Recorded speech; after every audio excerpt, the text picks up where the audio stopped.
கூட்டணி ஆட்சி தான், தனித்து பெரும்பான்மை ஆட்சி கூட்டணி இருந்துட்டு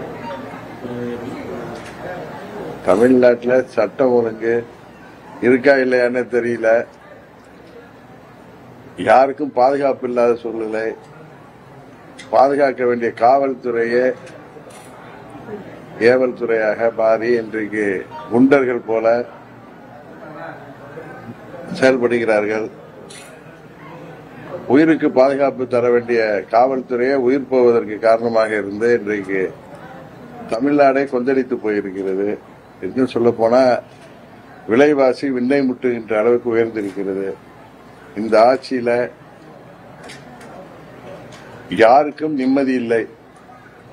விவசாயிகள் முதற்கொண்டு அனைத்து தரப்பு மக்களும் தேர்தல் நேரத்தில் முதல்வர் சொன்ன வாக்குறுதிகள் எல்லாம் நிறைவேற்றவில்லை. 4 ஆண்டுகள் கடந்து இன்னும் 6-7 மாதத்தில் தேர்தல் வருகின்ற நேரத்தில் கூட முக்கியமான வாக்குறுதிகளை நிறைவேற்றவில்லை என்று ஆசிரியர்கள், பகுதி நேர ஆசிரியர்கள், போக்குவரத்து ஊழியர்கள், மின்சாரத்துறை ஊழியர்கள் என மாற்றுத்திறனாளிகள் அனைவரும் சாலைக்கு வந்து போராடி கைதாகின்ற நிலைமை இன்றைக்கு இருக்கிறது.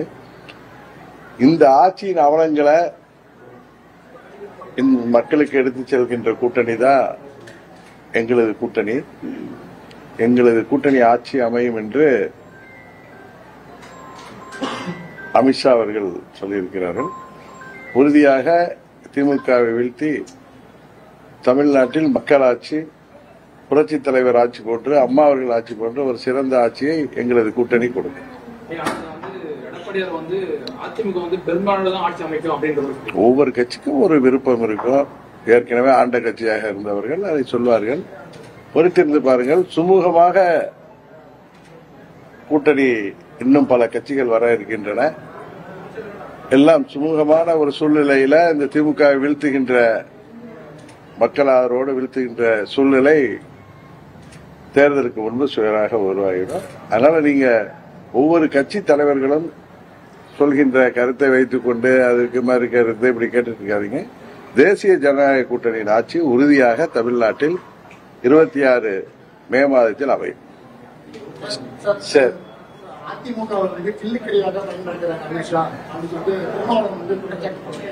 திருமாவளவன் எங்க கூட்டணியில் இருக்காரு? அவருக்கு தேவையில்லாத கருத்து இது. அவருக்கு தான் டெய்லி ஒரு கருத்து சொல்லிட்டு இருக்காரு.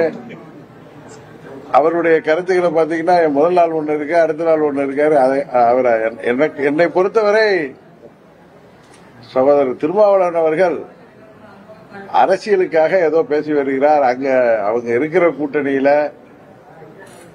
அவர் நிறைய சட்டமன்ற தேர்தல் போது நிறைய சீட்டுகளை பெற வேண்டும் என்பதற்காக அரசியலுக்காக ஏதோ சொல்லி வருகிறார்.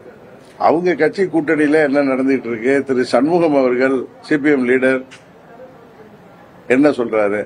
தேர்தல் நேரத்தில் தேர்தலுக்கு முன்பு சொன்ன வாக்குறுதிகள் எல்லாம் நிறைவேற்றினால்தான் மக்களை நாம் தைரியமாக சந்திக்க முடியும்னு சொல்றாரு.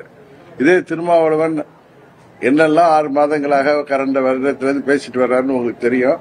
அதனால அவர் திமுக கூட்டணியில் உள்ளவர் சொல்கிற கருத்தை எல்லாம் பெருசாகிட்டு நீங்க கேள்வி கேட்பது எனக்கு என்னமோ அது சரியாக படவில்லை.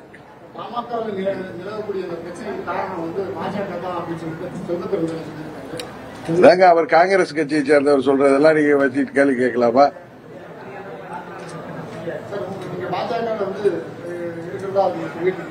திரும்ப திரும்ப எங்க கூட்டணியை பத்தி தான் கேக்குறீங்களே தவிர தமிழ்நாட்டில் இன்னைக்கு நடப்பதை பத்தி யாராவது கேட்கிறீங்களா?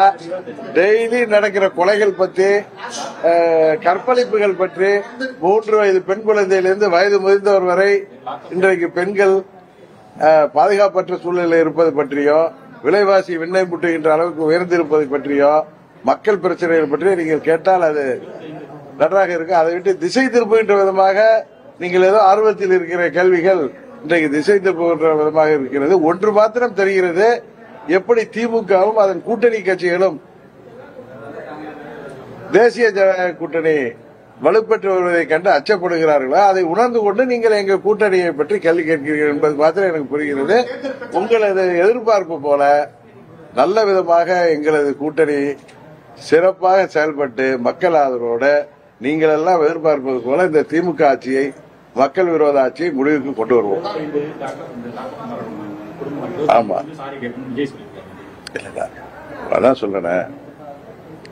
திரு ஸ்டாலின் அவர்கள் ஆட்சியில கடந்த 4 ஆண்டுகளாக ரவுடிகள் ராஜ்யம் எப்பெல்லாம் திமுக ஆட்சிக்கு வருதோ அப்பெல்லாம் ரவுடிகள் சாம்ராஜ்யம் கொடிகட்டி பறக்கும்.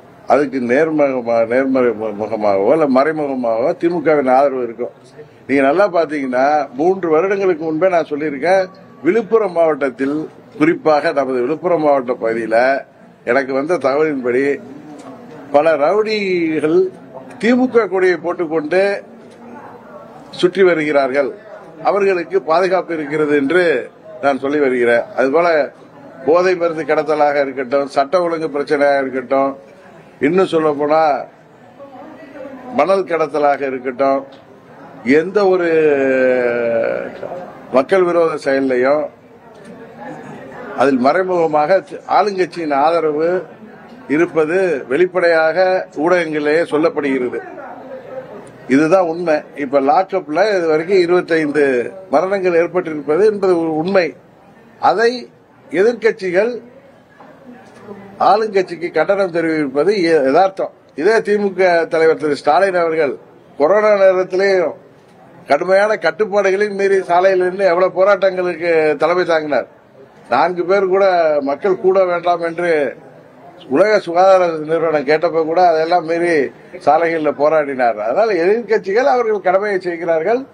அதுவும் ஆளுங்கட்சியில் நடக்கும் இந்த ஆட்சியில் நடக்கிற சட்டவிரோத செயல்களையும் காவல்துறையின் இது போன்ற மோசமான நடவடிக்கைகளை லாக்அப் டெத்துகளை பற்றி எல்லா கட்சிகளும் போராடுகின்றன.